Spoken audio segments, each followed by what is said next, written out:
अस्सलामुअलैकुम व्यूवर्स। आप सब दोस्तों को मेरे चैनल लीगल एनालिसिस में खुशामदीद कहता हूं। मैं हूं एडवोकेट अब्दुल हलीम और आप देख रहे हैं मेरा चैनल लीगल एनालिसिस। आज एक खुशखबरी लेके आया हूं उन स्टूडेंट्स के लिए जो हमारे नए आने वाले वकला हैं, जो इस वक्त अंडर एलएलबी है, अंडर स्टडी है, वो स्टडीज कर रहे हैं।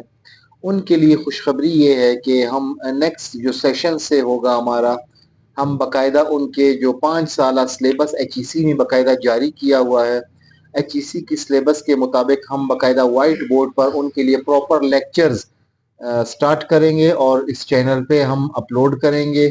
और ताकि हम उन स्टूडेंट्स, वो जो स्टूडेंट्स है जो अंडर प्रोसेस है, जो अंडर एलएलबी है, जो पढ़ रहे हैं, उनको थोड़ा बहुत फ़ायदा पहुंचा सकें कि वो जो एक हम एक्सपीरियंस है हमारा वो हमको शेयर करने की कोशिश करेंगे उनके साथ, ताकि उनको जो एलएलबी के एग्जामिनेशन होते हैं वो उनमें उनमें तैयारी करने के लिए उनको मौका मिले, और जो हमारा एक्सपीरियंस होता है वो हम उनके साथ शेयर करें प्रैक्टिस का, क्योंकि थ्योरी और प्रैक्टिस बहुत ही डिफरेंट है। तो हम अपने प्रैक्टिस के हवाले से जो लेक्चर्स होंगे वो इंशाल्लाह अपलोड करेंगे, ताकि हमारे जो स्टूडेंट्स हजरात हैं वो इससे फ़ायदा उठा सके। तो आप दोस्तों से रिक्वेस्ट है कि चैनल को सब्सक्राइब करें और मज़ीद शेयर करें, ताकि हर इंफॉर्मेटिव वीडियो और स्पेशली जो लेक्चर्स हैं आज नेक्स्ट सेशन में जो हम शुरू करेंगे वो स्टूडेंट्स तक टाइमली पहुंच सके। तो चलिए आज के अपने टॉपिक की जानिब बढ़ते हैं।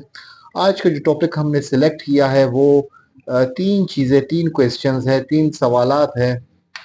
एक ये सवाल है, क्या कोई स्टाम्प पेपर जब जारी हो जाता है तो क्या उसकी कोई लिमिटेशन है? लिमिटेशन से मुराद की कोई एक्सपायरी डेट होती है कि वो एक तारीख को जारी हुआ तो वो किस हद तक जो है ना वो एक्सपायर, किस तारीख के बाद वो एक्सपायर होगा। सेकेंडली, अगर कोई मुआहदा तहरीर होता है और उस मुआहदे की एक्सपायरी कोई डेट होती है या नहीं होती। एक मुआहदा दो बंदों के बीच लिखा गया और उस मुआहदा, वो मुआहदा किस तारीख तक उस पे अमल दरामद हो सकता है, उसके बाद हो सकता है या नहीं हो सकता। तीसरा, हम इस चीज़ को डिस्कस करेंगे कि अगर कोई शख्स पावर ऑफ अटर्नी किसी के नाम पे जारी करता है, जो शख्स पावर ऑफ अटर्नी किसी को देता है, अगर उस शख्स की मौत हो जाए, अगर वो वफात पा जाए, तो उस पावर ऑफ अटर्नी की कोई कानूनी हैसियत रहती है या नहीं रहती। आज इन तीन चीज़ों को थोड़ा सा डिस्कस करने की कोशिश करेंगे। उम्मीद है कि आप लोगों को इससे बहुत फ़ायदा होगा।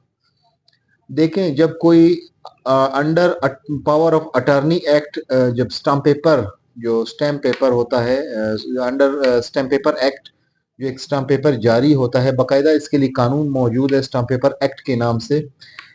जब कोई शख्स एक स्टाम्प पेपर खरीदता है तो उस खरीद फरोख्त के टाइम पर स्टैम्प पेपर के बैक साइड पे एक स्टैंप लगाई जाती है जिस पे डेट ऑफ इशू लिखा जाता है।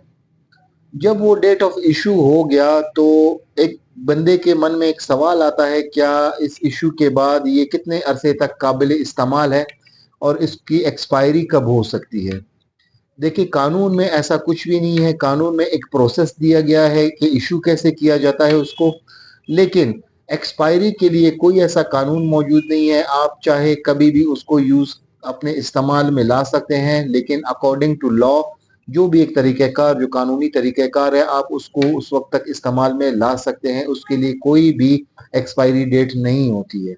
जब कोई स्टाम्प पेपर जारी किया जाता है उसके लिए डेट मेंशन होती है, लेकिन एक्सपायर नहीं होता, कोई एक्सपायरी वगैरह उसकी नहीं होती है।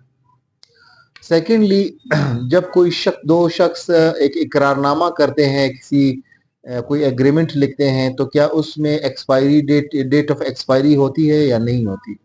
अब डिपेंड करता है उस एग्रीमेंट के ऊपर कि आप उस एग्रीमेंट के अंदर कोई डेट मेंशन करते हैं उसकी इम्प्लीमेंटेशन के लिए या नहीं करते हैं। फर्ज करें ए और बी दो अशखास होते हैं और एक एग्रीमेंट लिखते हैं और एक डिसाइड करते हैं कि ये जो इकरारनामा है या ये जो हमने इकरारनामा तहरीर किया है ये 8 अगस्त 2025 तक ये वैलिडिटी है इसकी, और इसके बाद वो एक्सपायर हो जाएगा। ये इकरारनामा, इसकी कोई कानूनी हैसियत नहीं रह जाएगी, ये खुद ब खुद ख़त्म हो जाएगा। अगर इस तरह से कोई डेट स्पेसिफाई करते हैं तो ऑफ कोर्स उसकी एक वैलिडेशन हो जाती है और उस तारीख तक कारआमद होगा, इन्फोर्सेबल होगा।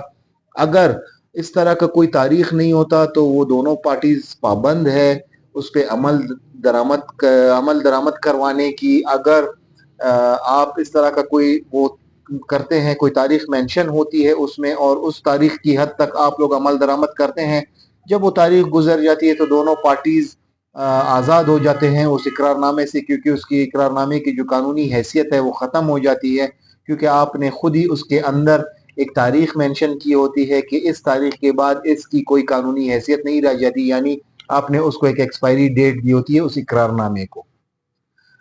तीसरा जो हमने क्वेश्चन वो था हमारा जो टॉपिक था वो कि कोई शख्स जब आपको पावर ऑफ अटॉर्नी देता है और वो वफात पा जाता है तो क्या उस पावर ऑफ अटॉर्नी की कोई कानूनी हैसियत होती है या नहीं होती।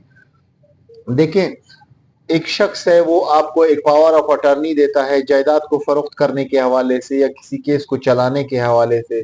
जब वो शख्स फौत हो जाता है तो उस पावर ऑफ अटॉर्नी की कोई कानूनी हैसियत नहीं रह जाती, वो पावर ऑफ अटॉर्नी ख़त्म हो जाती है, नल एंड वाइड डिक्लेयर हो जाती है।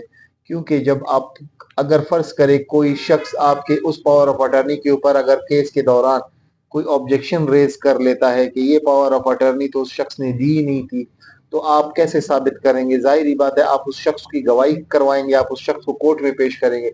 जब वो फौत ही हो जाए, जब वो हो ही ना, तब आप किसको पेश करेंगे कि वाकई ये शख्स ने पावर ऑफ अटॉर्नी आपके नाम पे जारी की भी थी या नहीं की थी।